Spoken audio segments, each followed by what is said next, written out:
नमस्ते, आप सभी का स्वागत है मेरे चैनल में चिराग एस्ट्रोलॉजी। और हम बात करेंगे मई मंथ कैसा रहेगा। और उसके लिए देखिए, ग्रहों के ट्रांजिट्स बहुत हो रहे हैं और इसकी वजह से सारी दुनिया में हलचल मची हुई है। आपके जीवन में बहुत बड़ा बदलाव हो रहा है, आपको समझ में नहीं आ रहा है कि निर्णय क्या लें।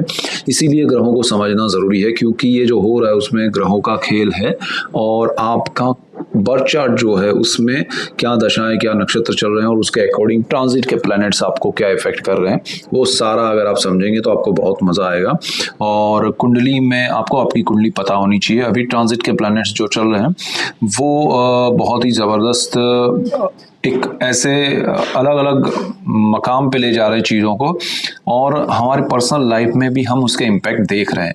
तो ये चीज़ें अगर हम थोड़ा बारीकी से समझें, थोड़ा ध्यान से देखें और उसमें क्या कहना चाहते हैं, आगे क्या हो सकता है, वो अगर थोड़ा ध्यान देंगे तो हमको बहुत कुछ मिलेगा और उसका रास्ता दिखेगा।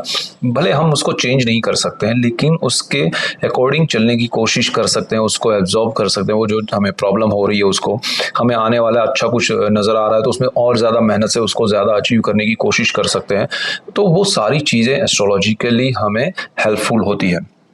तो यहाँ ये चीज़ बहुत इंपॉर्टेंट है। तो कुंडली बन रहा है मंथ एंड का, ये मई मंथ के 31 मई का है। तो 31 में पूरा ग्रह घूम फिर के जहाँ सेटल हुए हैं, वो सेटल होने से पहले आपको क्या क्या इम्पैक्ट करके जा सकते हैं, हम उसकी बात करेंगे। हम बात करेंगे कुंभ राशि और लग्न के लिए। कुंभ राशि और लग्न के लिए अगर हम बात करें तो लग्न को ज़्यादा इंपॉर्टेंस दीजिए। आपके लिए लग्न, बर्थ चार्ट, नेटल चार्ट जिसको बोलते हैं जन्म कुंडली, वो बहुत इंपॉर्टेंट है। दूसरी जो चंद्र से देखते हैं, राशि से देखते हैं, वो चंद्र कुंडली, राशि कुंडली कही जाती है।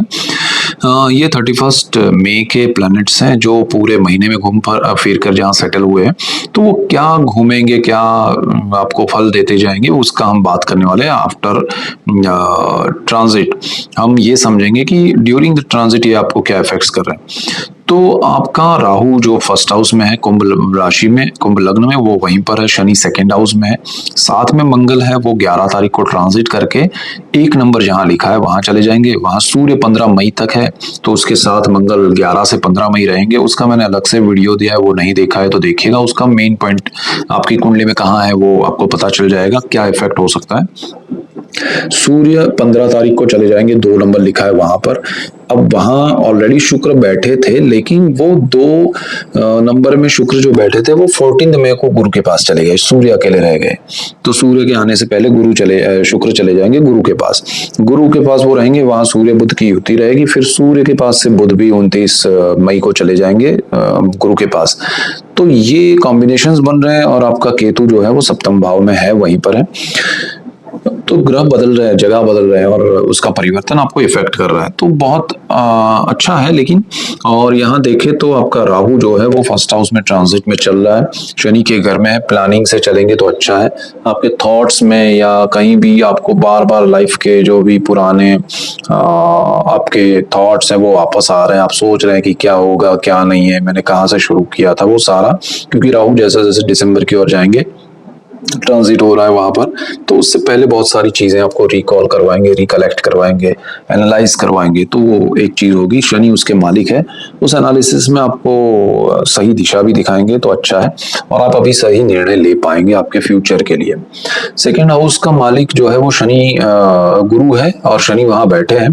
तो गुरु यहाँ पर अच्छी स्थिति में पंचम भाव में है और सेकेंड हाउस का मालिक है।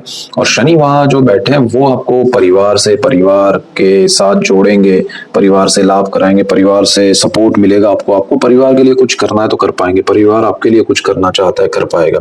सेविंग्स आपके खर्च हो सकते हैं आपके, लेकिन प्लानिंग से होंगे, अनप्लान नहीं होंगे। और आपका जो सेकंड हाउस है वो आपको वाणी में बहुत बड़ा लाभ देगा। तो ये स्थिति आपके लिए अच्छी है। दूसरी तरफ शनि जो उदित हुए वो आपको बेनिफिशियल है आपके लिए। थर्ड हाउस में अच्छा, शनि मंगल की युति है 11 तारीख तक, तो थोड़ा शांत मन से आगे बढ़िए। 11 के बाद जब मंगल चले जाएंगे सूर्य के पास, तो 11 से 15 वो ध्यान रखना है, क्योंकि 15 सूर्य अंगारक योग है, 15 के बाद फिर सूर्य निकल जाएंगे तो मंगल अपने घर में अच्छी स्थिति में रहेंगे। सूर्य वैसे उच्च के हैं, दोनों साथ में परेशान कर रहे हैं। तो नए साहस पराक्रम में अग्रेसिव वे में जंप नहीं करना है, ब्रदर सिस्टर पे सपोर्ट मांग सकते हैं लेकिन डिपेंड नहीं रह सकते, तो वो जरा ध्यान रखिएगा। जो लोग मीडिया एंटरटेनमेंट या पब्लिक फिगर है उनके लिए जरा संभाल कर बोलने का समय रहेगा 11 से 15। साहस पराक्रम में वृद्धि होगी, वो अच्छा है। 4th हाउस आपका सुख का भाव है, वो अच्छा है, उसमें कोई प्रॉब्लम नहीं है, सुख मिलेगा आपको। शुक्र वहां पर है मिड ऑफ मंथ, फिर सूर्य आ रहे हैं तो कोई चिंता नहीं, सूर्य कारक है आत्मा के, मन इंट्यूशंस की ओर जाएगा, आपको बेनिफिट होगा। तो लाभ है यहाँ पर, सुख की अनुभूति है, मन की शांति मिलेगी, तो कोई चिंता मत कीजिए। पंचम भाव जो है वो प्रेम विद्या संतान स्टॉक मार्केट का है। गुरु यहाँ पर थे और शुक्र आएंगे, फिर बुध भी आएंगे।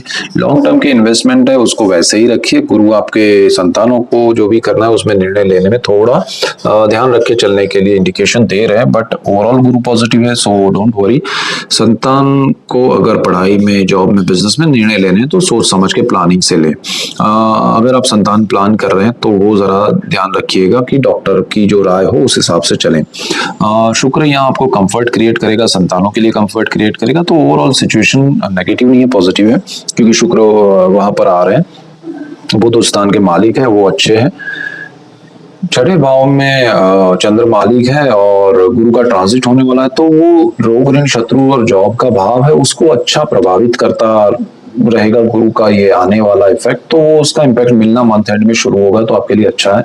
आपको जॉब में नहीं है तो मिलेगा, प्रमोशन इंक्रीमेंट हो सकते हैं, रोग में कोई प्रॉब्लम है तो वो अच्छा हो सकता है, तो ओवरऑल सिचुएशन आपके लिए फेवरेबल है।